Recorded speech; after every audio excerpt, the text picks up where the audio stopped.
Discover the untold high-octane life of Ivana Trump, the Czech-born ski prodigy who vaulted the Iron Curtain, conquered 1980s New York real estate glamour, and redefined the role of a mogul's wife long before reality TV Trumpism took center stage.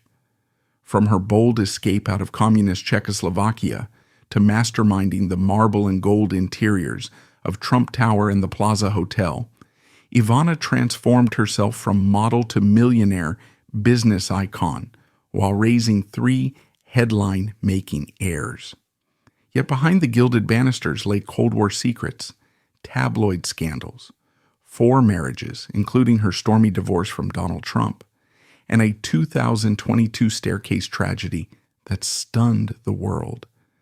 This cinematic biography unpacks every twist: spy-era marriages of convenience, Aspen confrontations, multimillion-dollar settlements, QVC empires, and the indelible legacy of a woman who refused to slow down.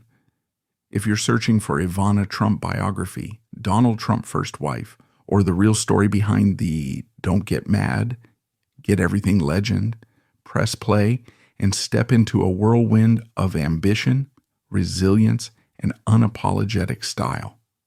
Ivana Marie Zelničková arrived the way most legends do, quietly, in a place most of the world could not pronounce, beneath a February sky, the exact shade of cold steel.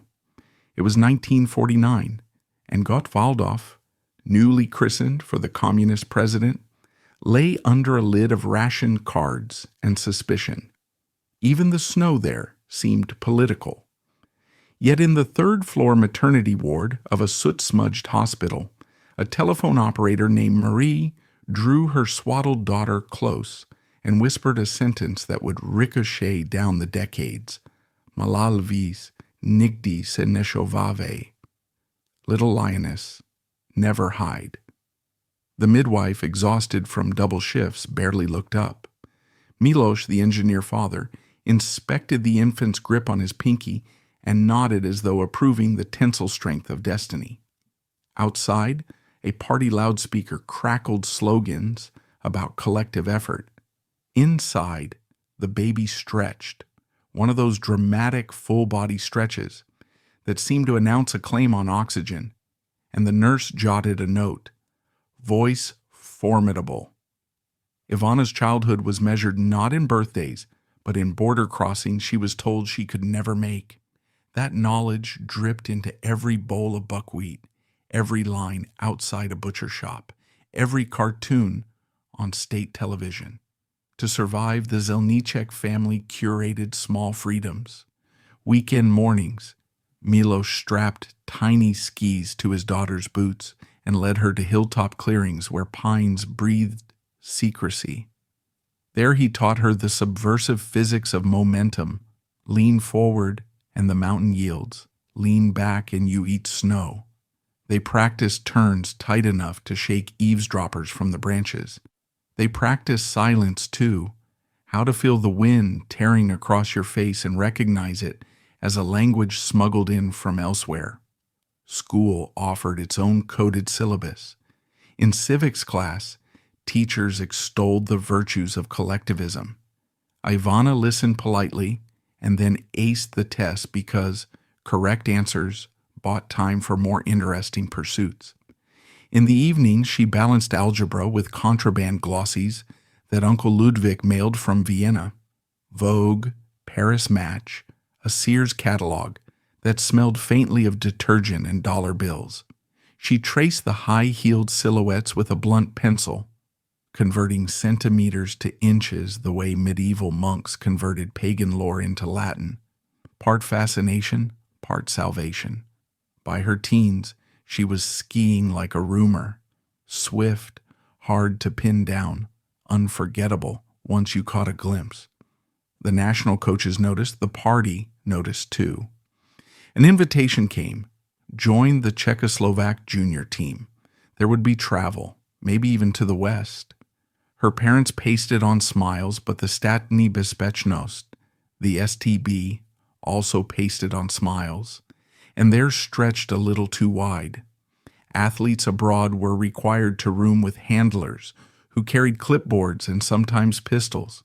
Defectors were rumored to come home in zinc coffins. Over dinner of cabbage soup, Miloš cleared his throat. Perhaps, he suggested carefully, you could study languages instead. You'll need them when the borders open again. Ivana stabbed her dumpling hard enough to splash gravy, but she understood. Sometimes leaning forward meant pretending to lean back first. Charles University, Prague, 1967.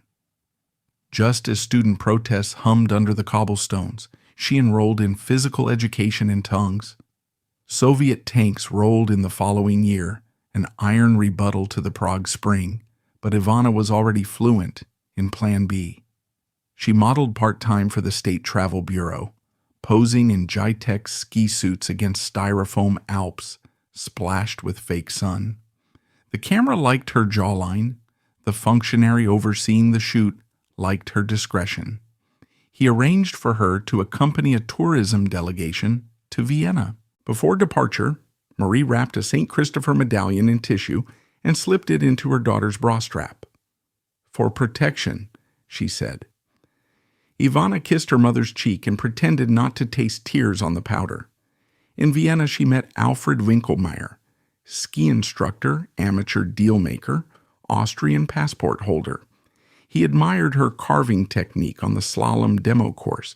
She admired that little red eagle stamped on his ID. Over Apfelstrudel, he probed whether she'd ever considered competing for Austria.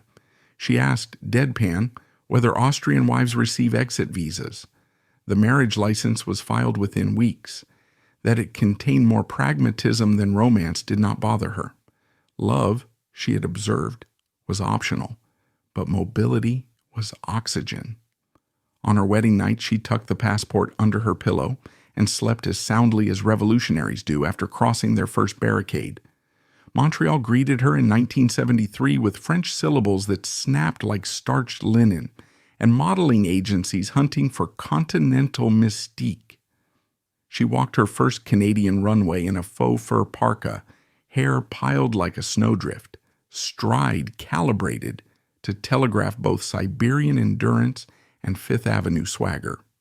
Commissions paid the rent on a studio flat and ski trips to Vermont, where she shussed moguls alongside American bankers who thought Czechoslovakia was a brand of vodka.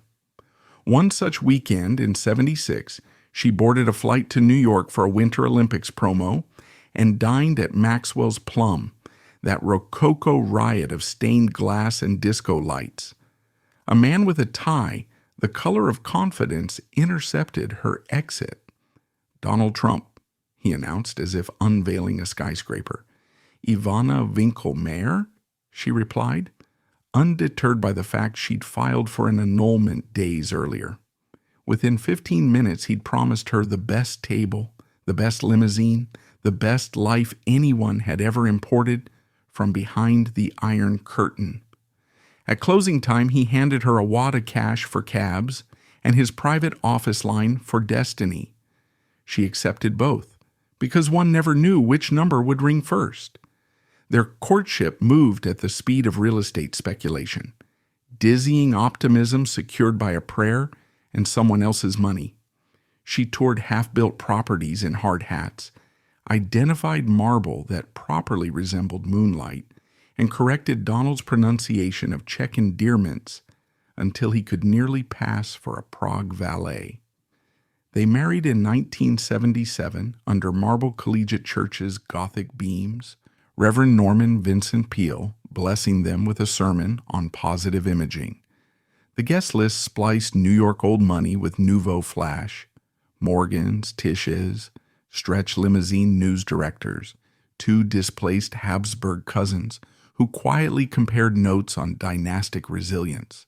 Miloš toasted in shaky English, "To my daughter, who skis where angels fear." Donald gifted Ivana a 12-carat emerald necklace. Ivana gifted Donald an heirloom pocket compass and a vow, "Where you point, I build." She was good on her word. Trump Tower broke ground in 1980, and Ivana became its interior czarina. She prowled the site in stiletto boots, yelling, "My God, more veining," at slabs of breccia pernice marble. She installed a 6-story atrium waterfall because sound sells square footage. She redesigned the women's restrooms 3 times until the blush lighting flattered all complexions because deals, she argued, are also closed in mirrors. Contractors learned Czech curses, though they rarely needed translation. The building opened in 1983 to Reagan-era fanfare. Queues formed just to ride the escalator beneath a gold leaf ceiling that looked suspiciously like unapologetic ambition. Donald loved her vision so much he asked her to replicate it full scale at the Plaza Hotel, which he'd purchased in 1988 at a price point Wall Street called irrational exuberance, and Ivana called tomorrow morning's problem. While she commanded marble contractors, she commanded maternity too.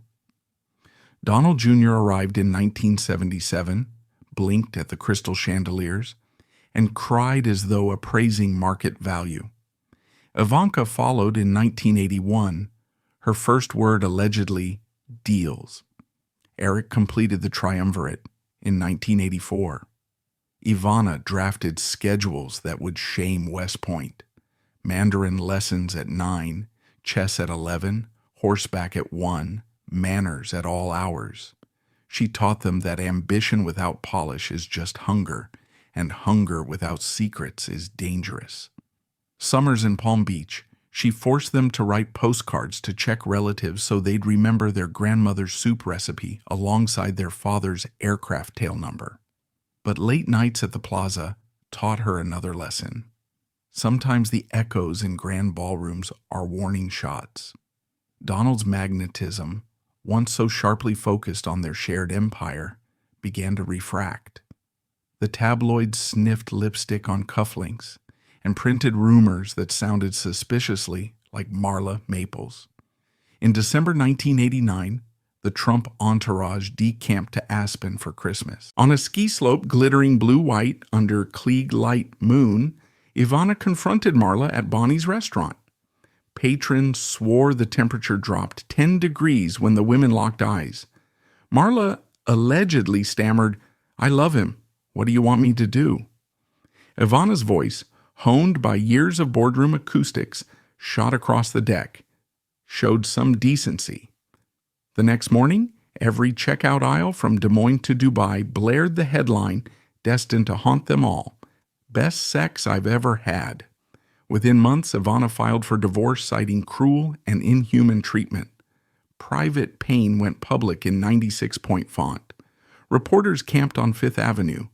Doormen earned hazard pay. Donald Jr., 12, ditched homeroom to rip rival newspapers from corner boxes.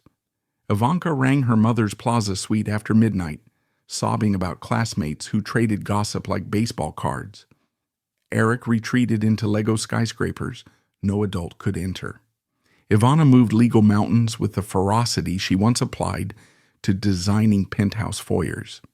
The divorce settlement, signed in 1992, awarded her $14 million cash, a 45-room Greenwich mansion, an Upper East Side apartment, use of Mar-a-Lago 1 month per year, and $650,000 in annual child support.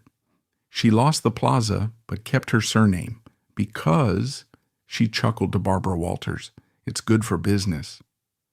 Single again at 43, she pivoted with the grace of a slalom racer rebounding off an iced gate.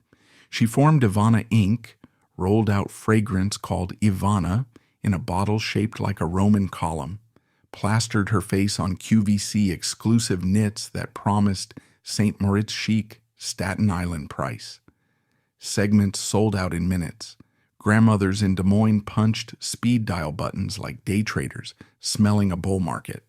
She authored The Best Is Yet to Come, turning divorce into a how-to manual for anyone with half a heartbreak and Wi-Fi, then followed with the 2017 memoir Raising Trump, framing her offspring as high-performing IPOs in family values. Oprah asked whether she regretted the public circus. She shrugged, Better to be ringmaster than clown. Romance, though, insisted on its cameo. She met Italian businessman Riccardo Mazzucchelli at a Versace show in '94. He wore Tuscan suits stitched closer than a confession. She wore a leopard print gown that roared louder than runway music. They wed at the Plaza staircase Ivana once ordered gilded. 2 years later, irreconcilable differences erupted into lawsuits over confidentiality and property. When Riccardo claimed $15 million in damages, she countersued and settled for $2 million, mumbling amateurs to her lawyer before climbing into a waiting Bentley. Press coverage dimmed briefly until Rossano Rubicondi, a 35-year-old Italian model with cheekbones carved by Renaissance masters, glided into her orbit. He called her "my Cleopatra." She called him "my toy boy." And tabloids invented a new taxonomy for their genus, cougar billionaire. They married in a 2008 Mar-a-Lago ceremony, officiated by none other than her ex-husband, who wryly toasted eternal love subject to prenup. The marriage expired after 14 months, but the flame sputtered on until Rossano died of melanoma in 2021. She sent lilies, not roses. Too predictable, she explained to People magazine. The 90s also unwrapped grief like an unwanted gift set. Only weeks after she signed divorce papers, her mother Marie collapsed from a heart attack, 65. 3 weeks later, Miloš succumbed to stroke, 62. Communist bureaucrats faxed her obituaries the size of matchbook ads. She was knee-deep in depositions and could not attend the funerals. Guilt bled into wallpaper. She responded by redesigning her living room in amethyst hues because purple, she insisted, is sorrow learning to sparkle. Earlier, in 1981, she'd persuaded Donald to visit his elder brother Freddie in an alcoholic ward. Freddie died months later, and Ivana vowed her children would never revere liquor more than legacy. When Donald Jr. started binge drinking at Penn State, she flew in unannounced, poured 2 tumblers of Russian vodka at dawn, and watched him retch on the dorm carpet. Then she handed him a towel and said, "Remember this smell the next time you think you're invincible." He quit cold. Years crept by, but Ivana refused to relinquish velocity.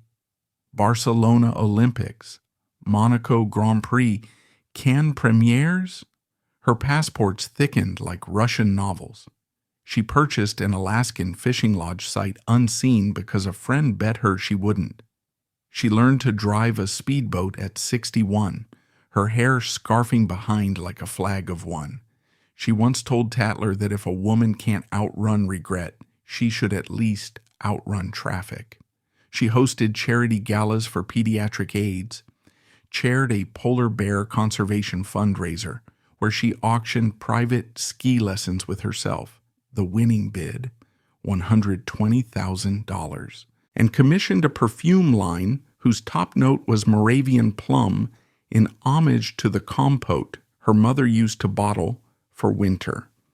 Politics trailed her like perfume.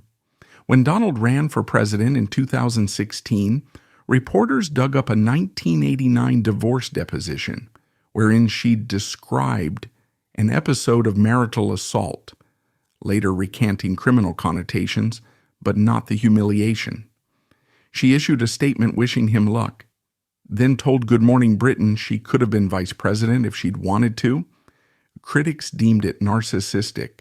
Fans considered it plausible. After all, Ivana had survived communism, capitalism, and cleavage-centric paparazzi. They figured she might survive Washington gridlock too. Summer 2022 came thick with humidity.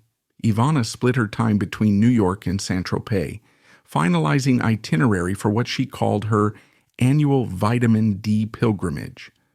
On July 14th, she awoke early, fussed over a lilac silk shift, and phoned her hairstylist for a 1 p.m. blowout.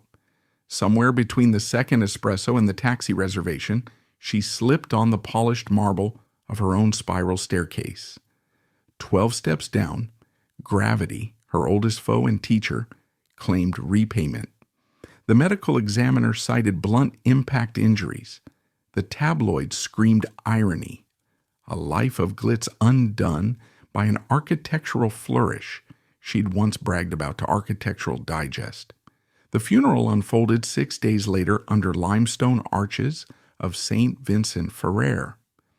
Ivanka clutched a tissue and read Proverbs 31 about the woman who clothes herself in strength. Donald Jr. surveyed the pews like a lookout on a pitching deck. Eric whispered to his children about their grandmother's pastry recipe for kolache. More butter, always, she used to say. Outside, thunder split the Manhattan sky, sending news anchors scrambling for wider umbrellas. The cortege then rolled west to Bedminster, New Jersey, where gravediggers shaded their eyes as a casket draped in white roses settled into earth near the 18th green of Trump National Golf Club. A lone bagpiper played Amazing Grace while the storm retreated, leaving behind steam that curled over manicured fairways, like ghosts deciding whether to linger. Her will broke into careful footnotes. The Greenwich mansion to Ivanka, fill it with books and arguments. The St. Tropez apartment to Eric, salt water heals everything except bad investments. The Alaskan lodge to Donald Jr., because bears are less temperamental than journalists. A $6 million trust for Dorothy Curry, the Trinidadian nanny who shielded 3 children from paparazzi flashbulbs and nighttime monsters. $1 each to ex-husbands Ricardo and Rossano. Though Rossano by then was beyond material retrieval, she left no directive for her marble staircase. Contractors propose installing anti-slip adhesive, but the children hesitate. Some monuments are built of cautionary silence.